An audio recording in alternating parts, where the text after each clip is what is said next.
Entrei numa sala de audiência acreditando que a justiça seria feita. O juiz, com um sorriso desdenhoso, declara: "A senhora não tem direito a nada." Mas ele não sabia que eu havia guardado algo por anos, um documento que ninguém imaginava existir. Quando coloquei aquele envelope sobre a mesa, o silêncio na sala foi tão pesado que parecia sugar o ar. O juiz, com aquela cara de arrogante, ficou pálido.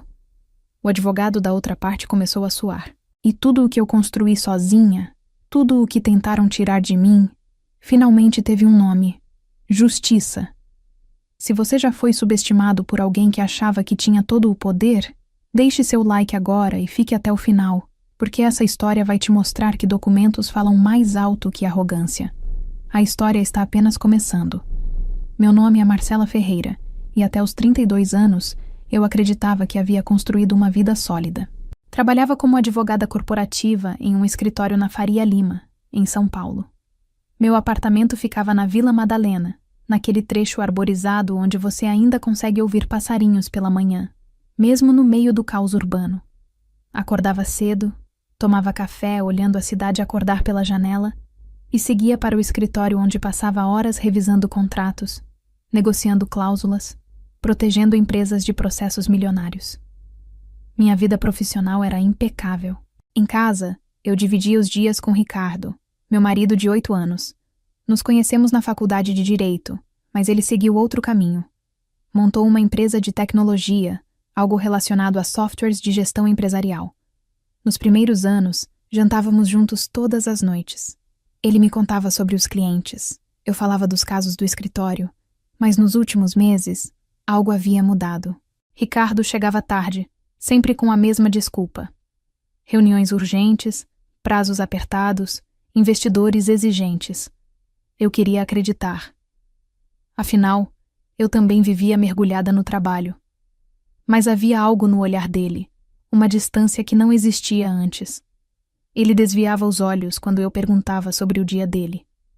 Atendia ligações no banheiro e começou a dormir virado para o lado oposto da cama, como se minha presença o incomodasse. Numa quinta-feira chuvosa de setembro, cheguei em casa mais cedo. Havia cancelado uma reunião e decidi surpreendê-lo com um jantar. Quando abri a porta, encontrei uma correspondência sobre a mesa da sala. Não era uma conta comum. Era uma notificação judicial. Abri tremendo. O documento falava sobre uma ação de dissolução de sociedade empresarial. Meu nome estava lá, como sócia majoritária de uma empresa que eu nunca tinha ouvido falar. E o valor da dívida me fez perder o ar. 3 milhões de reais. Sentei no sofá, ainda segurando o papel, tentando entender o que estava acontecendo. Liguei para Ricardo. Ele não atendeu. Liguei de novo. Nada. Mandei mensagem. Preciso falar com você. Agora. Ele respondeu 2 horas depois. Estou em reunião. Converso quando chegar. Mas ele não chegou naquela noite. Nem na seguinte. No terceiro dia, ele finalmente apareceu. Entrou pela porta como se nada tivesse acontecido. Colocou a pasta no sofá e foi direto para a cozinha pegar água. Eu o segui, ainda com a notificação na mão. O que é isso, Ricardo? Ele nem olhou para o papel. Suspirou como se eu estivesse sendo dramática. É complicado, ele disse. Complicado. Meu nome está em uma empresa que tem 3 milhões em dívidas e eu não sei de nada. Ele finalmente me encarou, mas não havia culpa no rosto dele. Havia frieza. Eu precisava de um nome para abrir a empresa. Você era minha esposa. Parecia lógico. Minha voz saiu mais alta do que eu pretendia. Você me colocou como sócia sem eu saber? Ele deu de ombros. Era você ou eu, Marcela. Escolhi me proteger. As palavras dele caíram como chumbo. Eu não conseguia acreditar no que estava ouvindo. Durante anos, eu achei que estávamos construindo algo juntos, mas para ele, eu era apenas uma ferramenta descartável. Nos dias seguintes, descobri mais. Ricardo havia transferido todos os nossos bens para o nome de outra pessoa. Carolina, uma ex-estagiária do escritório dele. O apartamento, o carro, até as aplicações financeiras que eu ajudei a construir. Tudo estava no nome dela. Enquanto isso, Eu fui deixada com uma montanha de dívidas que não eram minhas. Procurei um advogado de família, expliquei a situação. Ele balançou a cabeça com pena. Sem provas de que você não assinou esses documentos, vai ser difícil. Então, Ricardo apareceu com outra bomba. Um acordo pré-nupcial. Eu não me lembrava de ter assinado aquilo, mas lá estava minha assinatura, declarando que eu renunciava a qualquer direito sobre os bens dele em caso de separação. A primeira audiência foi marcada para uma terça-feira de manhã. Eu ainda não tinha contratado um advogado especializado, então fui sozinha, acreditando que conseguiria me explicar, que o juiz veria a injustiça do que estava acontecendo. A sala era pequena, com paredes brancas e um ar-condicionado barulhento que não conseguia refrescar o ambiente. Ricardo estava sentado do outro lado, ao lado de Carolina e de um advogado de terno impecável. Eles conversavam baixinho e de vez em quando Ricardo sorria. Um sorriso satisfeito, como se já soubesse o resultado. O juiz entrou. Dr. Otávio Mendes. Um homem de uns 55 anos. Cabelos grisalhos, óculos de leitura pendurados no pescoço. Ele sentou, folheou os papéis rapidamente e olhou para mim com uma expressão de tédio. Comecei a falar, explicando que eu nunca havia assinado aqueles documentos, que fui enganada, que meu marido usou meu nome sem meu conhecimento. O juiz me interrompeu antes que eu terminasse a primeira frase. A senhora tem provas disso? Eu hesitei. Ainda não, mas estou investigando. Ele suspirou alto, como se eu estivesse desperdiçando o tempo dele. A senhora não tem direito a nada, ele disse, batendo a caneta na mesa. Assinou os papéis, assume as consequências. Simples assim. Tentei argumentar, mas ele levantou a mão, mandando que eu me calasse. O advogado de Ricardo sorriu. Carolina também. Eu senti meu rosto queimar, não de vergonha, mas de raiva contida.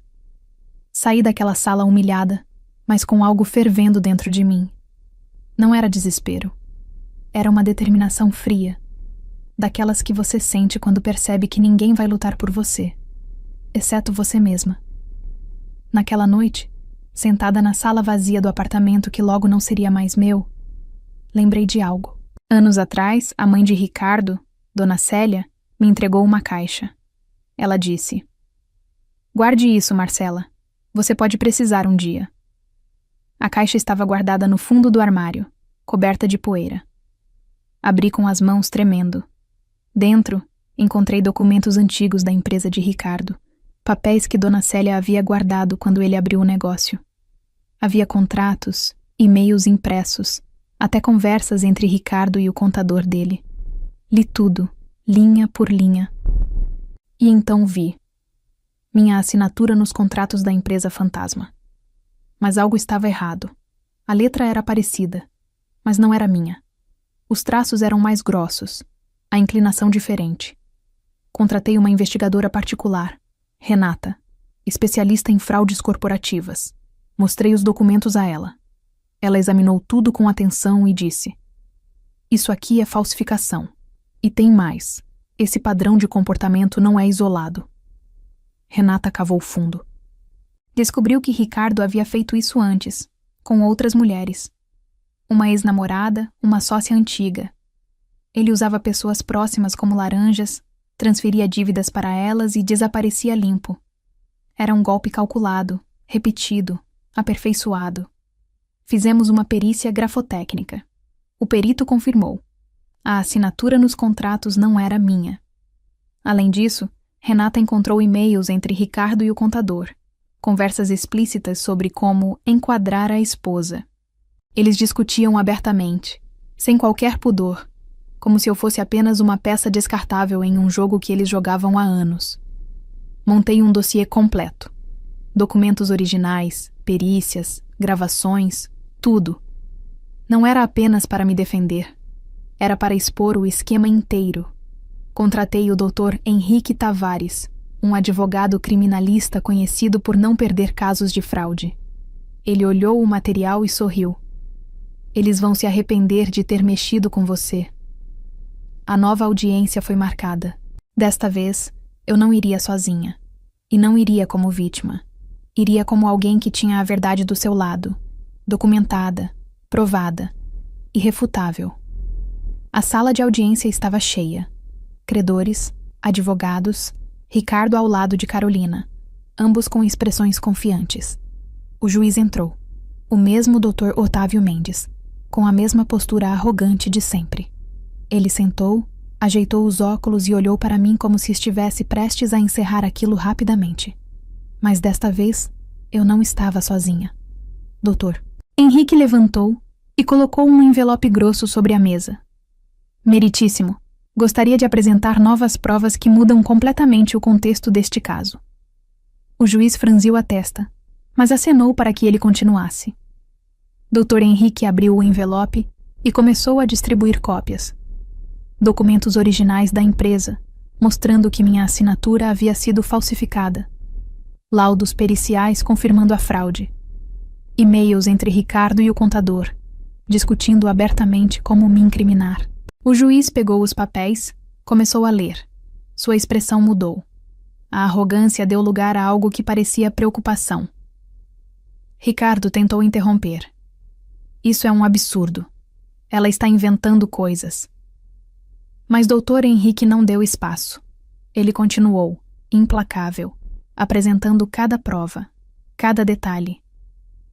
Meritíssimo, sugiro que ouça antes de se comprometer ainda mais, ele disse, olhando diretamente para o juiz. O silêncio na sala era absoluto. Até o ar-condicionado barulhento parecia ter parado. O advogado de Ricardo começou a suar. Carolina desviou o olhar. E Ricardo, pela primeira vez, pareceu pequeno. O juiz leu tudo, cada documento, cada e-mail. Quando terminou, ele tirou os óculos, respirou fundo e disse: anulo todas as decisões anteriores. Determino a abertura de investigação criminal contra o Sr. Ricardo Andrade por falsidade ideológica e estelionato. A sala explodiu em murmúrios. Ricardo tentou falar, mas o juiz o cortou. O senhor tem o direito de permanecer calado. Sugiro que use. Saí daquela sala sem olhar para trás. Nos meses seguintes, recuperei tudo. O apartamento, os bens, minha reputação. Ricardo perdeu a empresa e enfrentou o processo criminal. Hoje, moro em um lugar menor, mas que é só meu. Abri meu próprio escritório, especializado em defender mulheres vítimas de fraudes conjugais. E aquele juiz? Soube que ele se aposentou pouco depois, com uma mancha permanente na carreira. Se você passou por algo parecido, ou conhece alguém que foi enganado por quem mais confiava, conte sua história nos comentários. E se essa história tocou você de alguma forma, não esqueça de se inscrever no canal, deixar seu like e compartilhar com alguém que precisa saber que justiça, mesmo que demore, pode chegar. E não saia ainda. O próximo vídeo recomendado vai te mostrar outra história que você não vai acreditar que aconteceu de verdade.